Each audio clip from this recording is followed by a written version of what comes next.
하여튼 일부러 지금 제가 좀 그동안 좀 계속 얘기를 해보고 싶었던 게 있어요. 이게 사실 이것도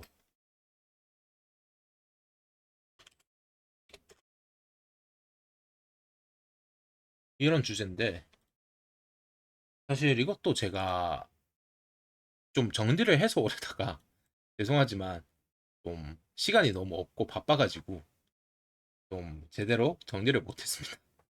그러니까 제가 제일 걱정하는 부분은, 제가 일단 제 걱정을 말씀드릴게요. 그 걱정이 뭐냐면, 보통 보면 누구누구 손, 손절해라, 뭐 이런 사람을 주의하세요, 뭐 그것도 인생을 망치는 주변인, 막 이런 식으로 해서 대부분이 대부분이 다, 제가 보기엔 거의, 적어도 제가 보기에는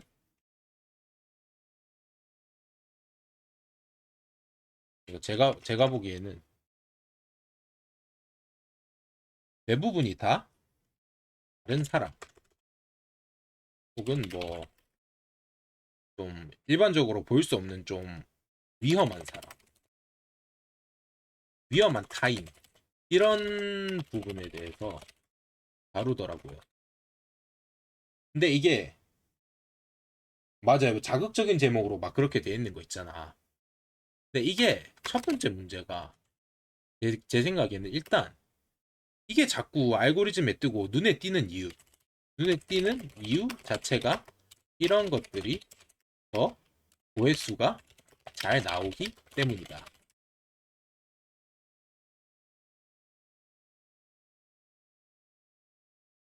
그러니까 이게 그러니까 어떻게 되는 거냐면, 일부러 이런 걸 찾아보는 어떤 유형의 사람들이 있다는 거야.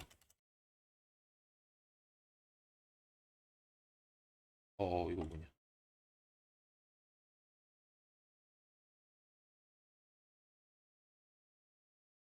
그리고 또, 그러니까, 그런데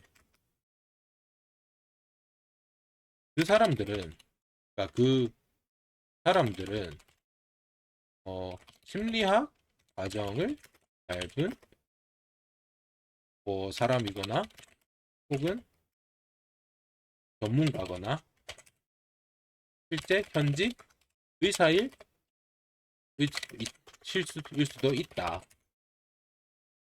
어. 그런데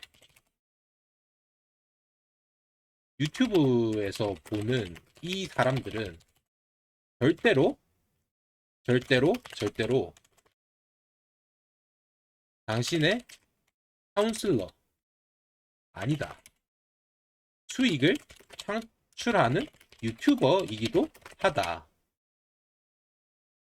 심리학자일 뿐 아니라.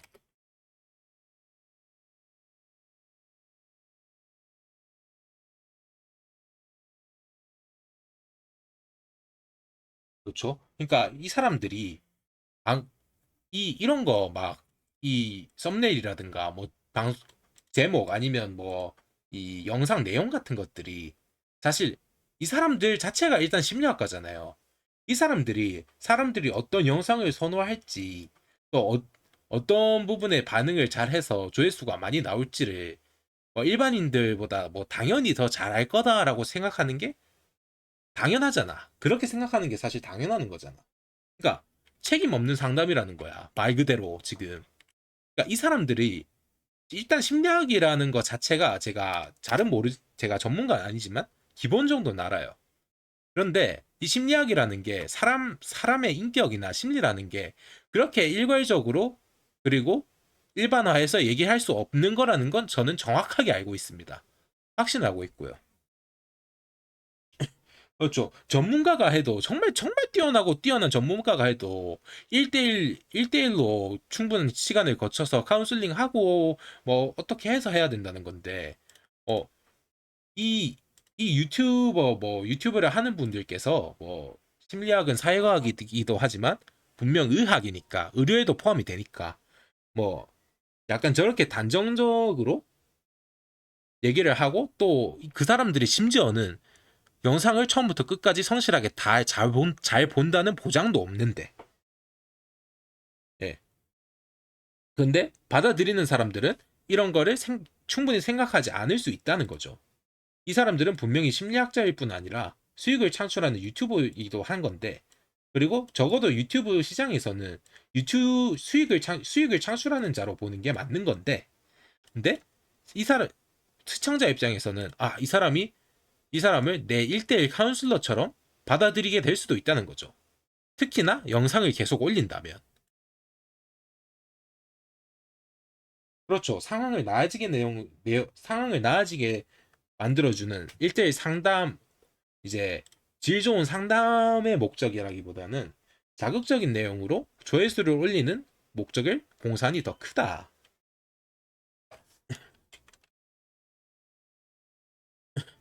그러니까 뭐 어떤 사람 손절하세요. 이런 사람은 주의해야 합니다. 뭐 이런 사람에 대응하는 방법, 뭐 그런 것들 있잖아요.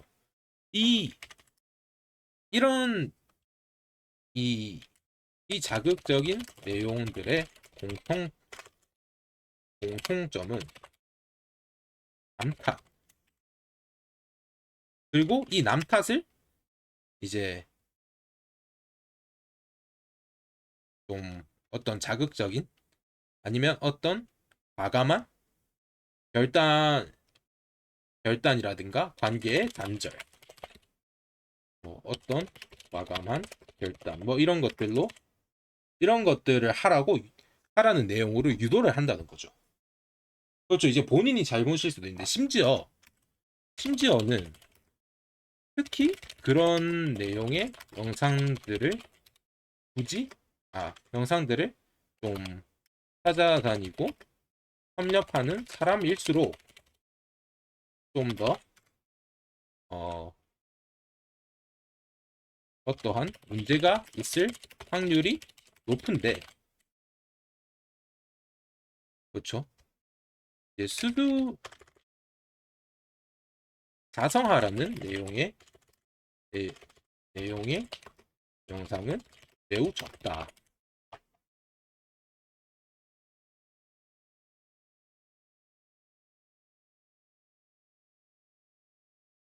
제가 이 부분에 대해서 되게 좀 인상 깊게 본 게 나르시시스트에 대한 내용인데, 막 나르시시스트가 위험하다, 뭐 나르시시스트 손절 쳐야 된다, 막 그런 얘기들을 하더라고요. 근데 내가 볼 때 나르시시스트들이야말로 그 영상을 제일 많이 봤을 거야. 그렇지, 듣기 좋은 달콤한 말이지. 이 사람들이 일단 심리학자들이라니까, 여러분. 충분히 그럴 능력이 있는 사람들이에요.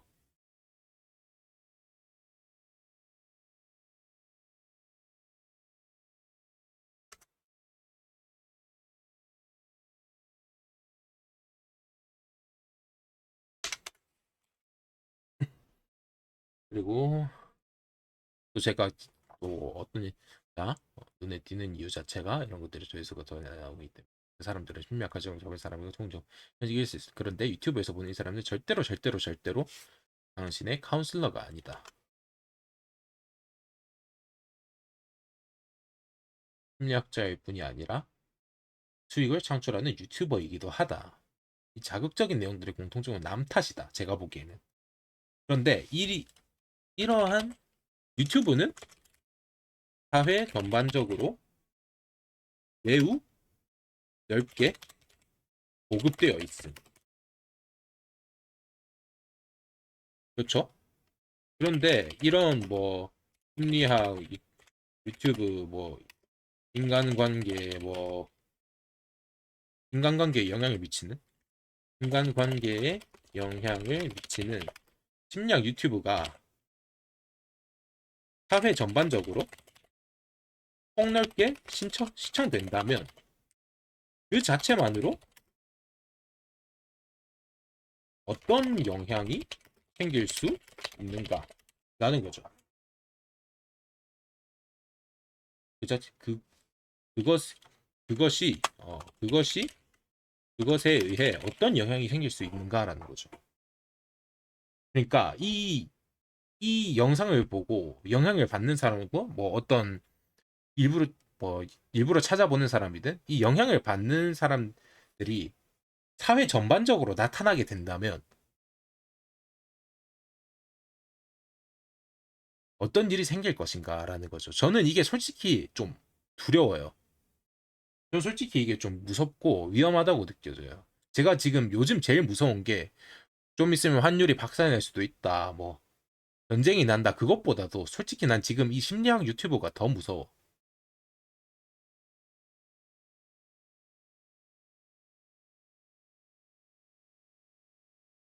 왜냐하면 애초에 심리학회라든가 그런 데서 막 심리학 유튜브 자체에 막 지금 관심을 갖고 있을 것 같지도 않고 이 심리학 유튜브가 오히려 대량의 약간 심리적 환자들을 만들 수도 있다라는 생각도 들고 또 무엇보다도 옛날에 이런 게 있었죠. 예전에 내 never Google on your symptom이었나?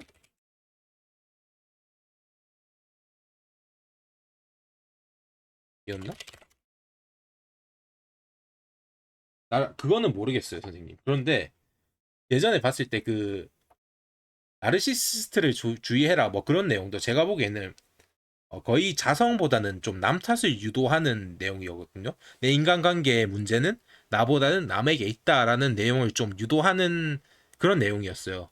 근데 제가 보기에 그 영상에 가장 큰 영향을 받고 그 영상의 가장 큰 시청자층이 아무래도 나르시시스트일 것 같다라는 거죠. 제 생각에는.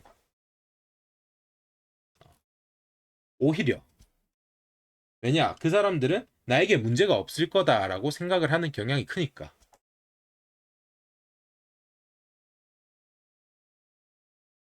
그리고 나에게 문제가 없고 다른 데서 문제를 찾는 경향이 큰 사람일수록 이런 영상들을 볼 확률이 더 높을 거다라고 저는 생각을 한 거죠.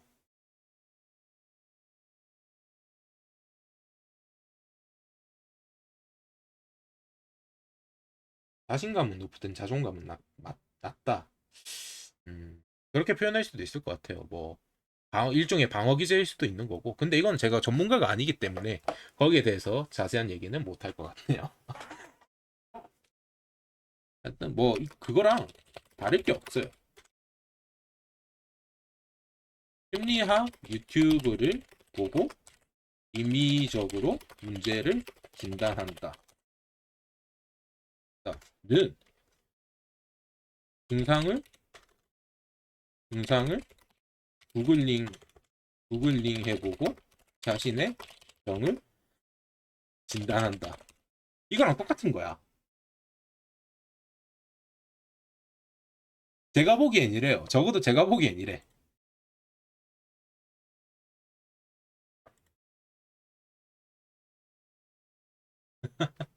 내가 보기엔 이래.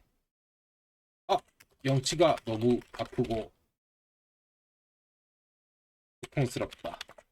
검색해보니까 어, 나 협심증인가 봐. 나중에 이지랄 했는데 병원 가보니 식도에 식도염이네. 뭐 이거랑 똑같은 거예요, 그냥.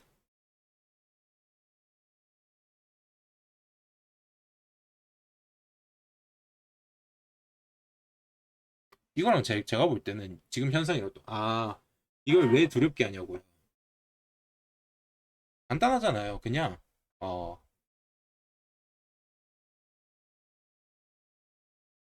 나는 그러니까 저는 다른 많은 사람들과의 관계 속에 있고 또 사회 속에 살고 있고 또 어, 국가가 또 그게 커지면 국가인 거고 작게는 가족인 건데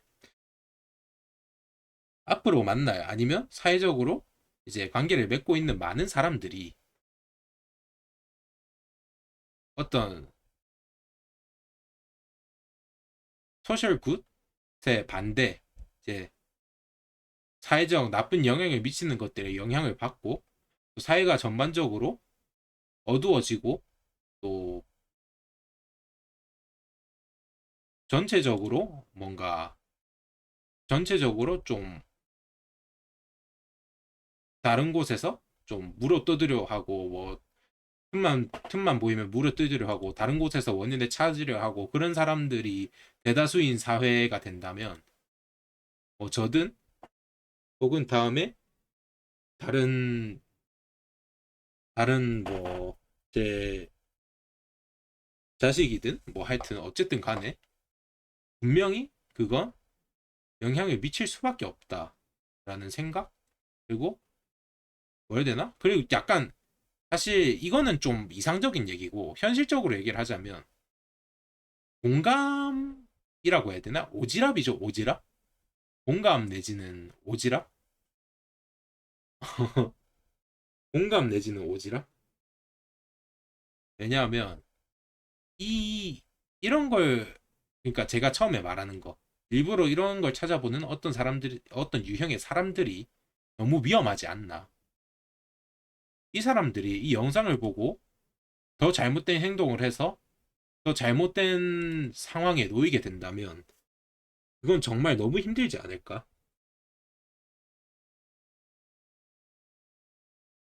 정말 너무 힘들지 않을까?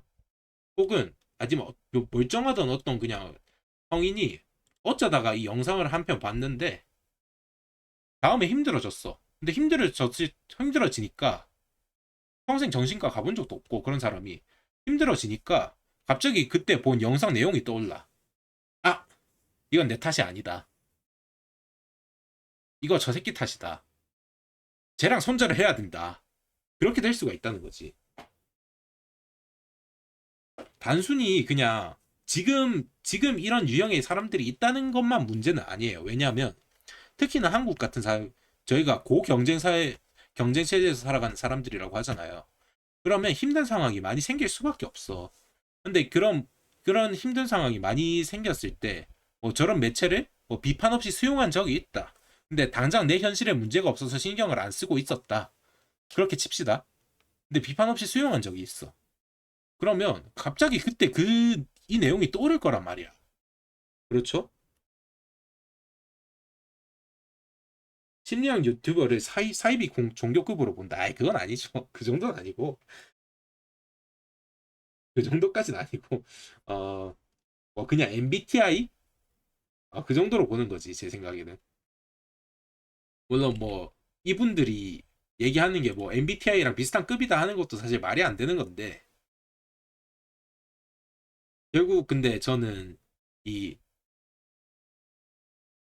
이런 넓고, 이 사람들이 하는 조언이 넓고 얕은 일반적인 수준에서의 조언이라기보다, 어, 1대1 카운슬링을 받아서 받아야 할 조언에 더 가깝다라고 생각을 하는 거죠, 저는. 네. 그렇죠. 자기 성격에 맞춰서 하는 게 아니니까. 그냥 일반적으로 줄 수 있는 조언이라든가, 뭐, 그런 거라기보다는 1대1 카운슬링에서 받아야 할 조언에 더 가깝다라고 저는 생각을 하는 거죠.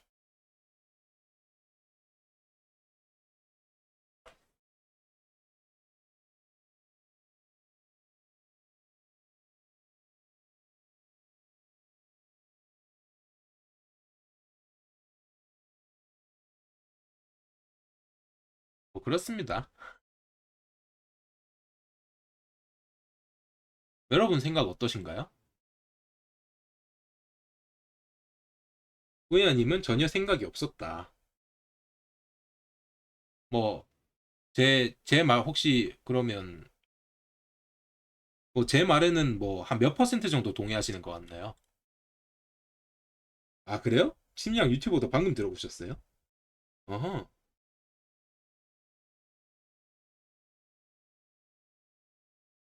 경제학 중에 사실 행동 경제학이란 게 있습니다.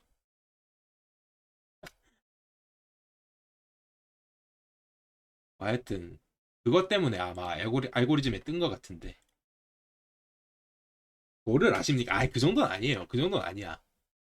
그 정도는 아니에요. 지금 제가 말한 게 그렇게 들렸나요? 아니야, 이 사람들은 아무리 그래도 분명히 전문적인 훈련 과정을 거친 사람들이고 전문가들입니다. 아니, 그 정도는 아니에요. 그 정도는 아닙니다. 근데 제가 보기에, 이건 위험할 수 있다. 이건 분명히 잘못될 수 있다라는 거죠.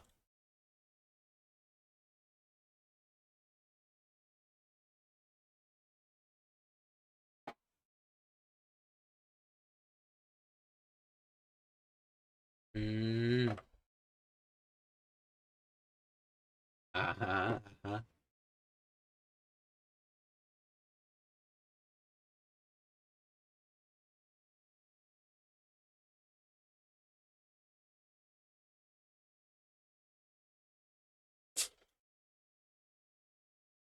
피해자는 한정적이고 전체적인 사회에 미미한 영향이 있다.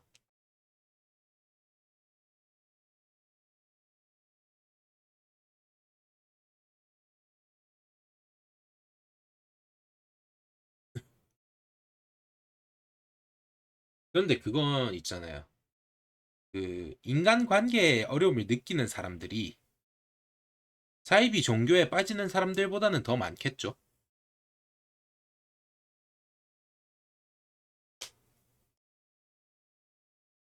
그리고 예를 들면 총기를 예로 들어볼까요? 총을 시장에 허용한다고 칩시다. 그러면 그 총기에 의해 영향을 받는 사람들이 또 인간관계에 어려움을 느끼는 사람들보단 더 많겠죠.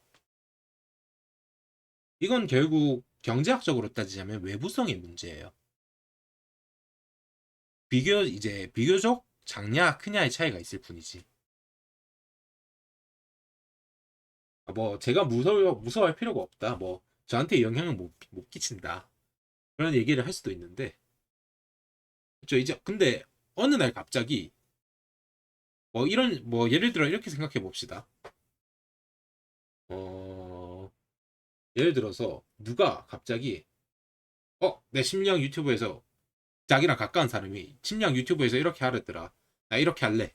했는데 그게 본인한테 영향을 줘. 근데 뭐 그럴 일 자체가 잘 없긴 하겠다. 그럴 일 자체가 잘 없긴 하겠다. 그래. 음.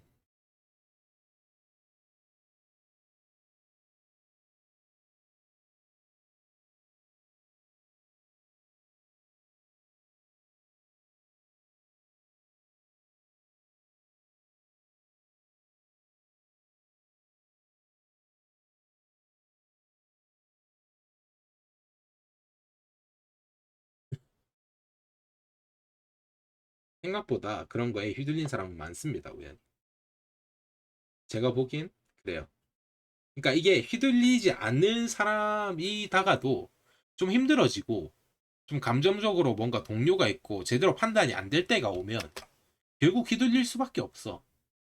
네, 저도 마찬가지일 것 같고. 생각해보니까 저는 안 그럴 것 같아요. 생각해보니까 저는 안 그럴 것 같네요. 근데 내가 방금 상상을 해봤는데 내가 그렇게 행동하는 상상이 안 가. 맞아, 착해 보이는 사람도 갑자기 공격적으로 변할 수 있어. 아니, 심리학 면역은 아니고, 약간 내가 약간 좀 사고방식 자체가 좀 다르기 때문에 옛날에는 이걸 많이 부정을 했거든요. 근데 맞는 것 같아. 제가 사고방식 자체가 좀 달라. 하여튼 아까 말한 이 협심증인가 봐. 이게 사실 반대의 경우면 큰일이거든요. 근데 심리학 유튜브도 마찬가지일 수가 있다. 네. 내가 중성을 검색해서 이거 식도염인가 보다 하고 병원을 안 갔어. 근데 협심증이야. 그럼 큰일 난 거잖아. 그럼 큰일이야. 이것도 마찬가지다. 협심증 때문에 이 협심증 진짜 죽습니다, 사람. 제가 이제 아는 분이 협심증이 와가지고 진짜 죽을 뻔한 적이 있는데 이분이 좀 대단한 게 이분이 나이가 좀 있으시거든요. 이분이 진짜 대단한 게 그 심장이 멈춘 상황에서 심장이 막 멈춰가는 상황에서 그 눈앞이 까매지는 상황에서 택시를 잡아가지고 택시 타고 어디 갑시다 해가지고 거기 갔어. 그래서 병원에서 바로 처치를 받았어.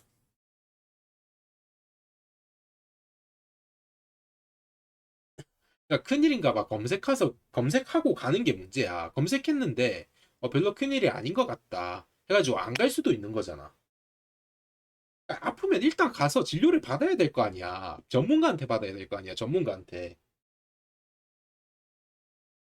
그러니까 그게 이득 보는 경우가 아니에요. 그게 그걸 이득 보는 경우라고 생각하면 큰일이 나. 그거 아주 위험한 생각입니다. 그거. 진료는 전문가한테 맡기셔야 됩니다. 그리고 제가 아까 말했지만 이 심리학이라는 게 사회과학이기도 하지만 분명히 의료의 그러니까 의료 진료의 한 분야잖아요. 이 의료의 한 분야인데 저는 의료 같은 경우에는 새로운 것들이 도입되거나 할 때 좀 보수적이어야 한다라고 생각을 하거든요. 근데 다른 뭐 예를 들어서 뭐 다른 내과라든가 아니면 좀 그 뭐시냐 정형외과에 뭐 허리에 좋은 자세 뭐 그런 것들은 사실 그냥 하면 확실히 좋은 거고 뭐 문제 생길 여지가 없잖아.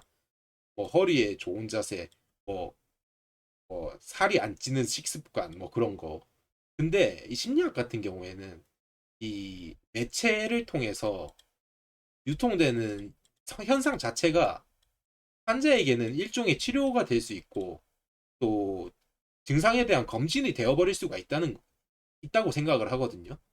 그렇기 때문에 이게 좀 위험하지 않나? 좀 심리학자들이 자체적으로 좀 어떤 그 그 뭐라고 하지? 그 행동 양식? 하여튼 알고리즘 뭐라고 하더라? 자체적인 좀 뭐라고 하더라? 가이드라인? 가이드라인을 좀 만들어야 하지 않나. 네. 별거 아닌 줄 알았는데 수술해야 하는 경우. 진짜 아프면 전문가한테 물어야 돼. 저는 의료에 있어서는 보수적이어야 한다고 생각합니다. 그것도 매우 보수적이어야 한다라고 생각해요, 저는.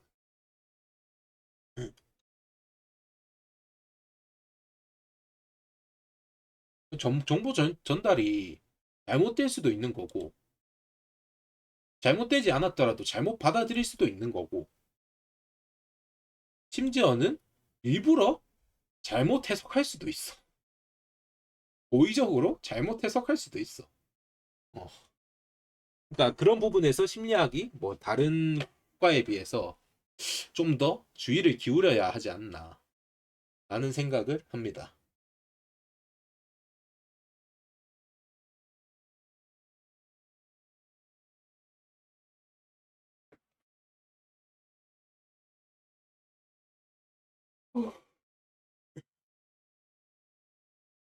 아,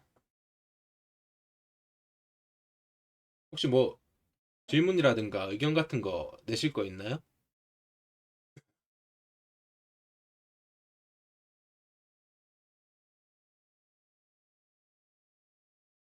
그러면 일단 우선은 녹화 종료하고 네, 하도록 하겠습니다. 아, 봐.